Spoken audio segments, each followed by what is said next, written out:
Written by Themascura. Madeline is my soulmate. A lot of people wouldn't agree with me, probably because they don't consider Madeline a person. But I think that not being human doesn't make someone not a person. Anything that thinks and feels can be a person, and she takes better care of me than any human I've ever known. Maybe that's not strictly fair.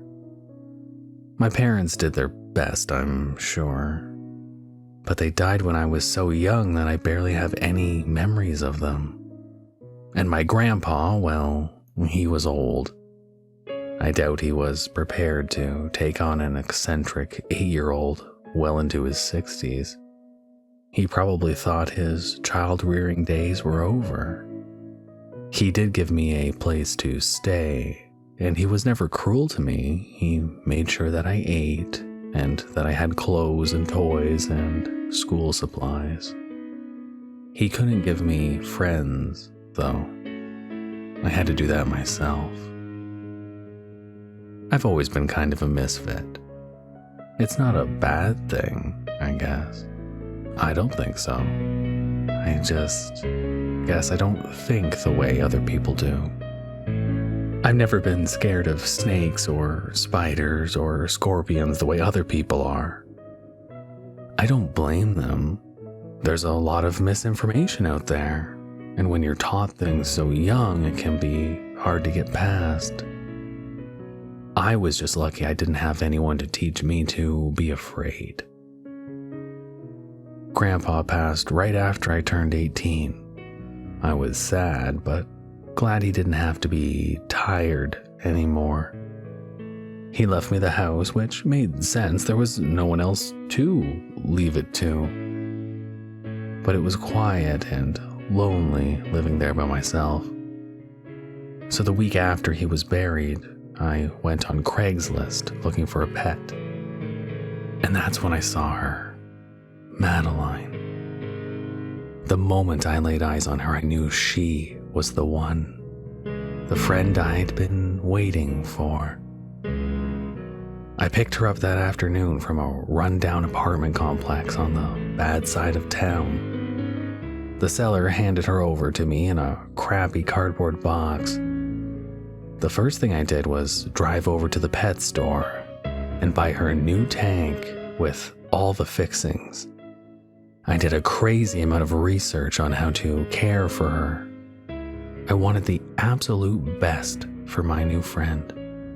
It was the least I could do. She does so much for me. I swear, she listens to me, understands me. She comes up to the glass when I'm talking to her and watches me. Sometimes she even does this cute little thing where she bobs, and it kind of looks like she's nodding. Would come up to the glass anyway. The thing about Madeline was she never stopped growing. I was always careful not to overfeed her, but she molted pretty regularly, and she was always so hungry. She graduated to whole chicken breasts every other day by the time she was 6 months old. By a year, I was buying her pork butts. We went from a 20-gallon tank to a 40, and from there to an 80, and then all the way up to 200. I probably would have had to have a custom tank designed for her if it hadn't been for the robbery. I read somewhere that if someone is really determined to get into your house, they'll find a way.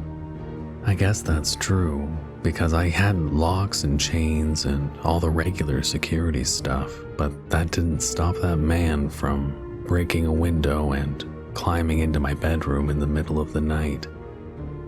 I don't know what he had planned. I hope just a robbery. I guess I'll never know.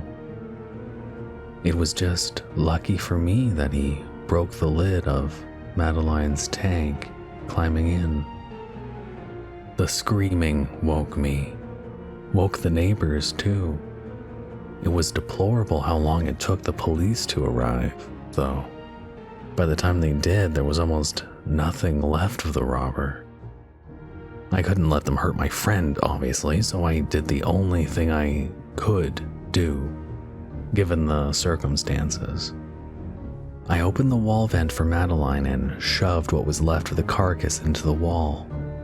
She followed, of course, my sweet, smart girl. She knew just what to do. I put the vent back and hurried to open the door for the officers. There were all kinds of questions, but less than I expected.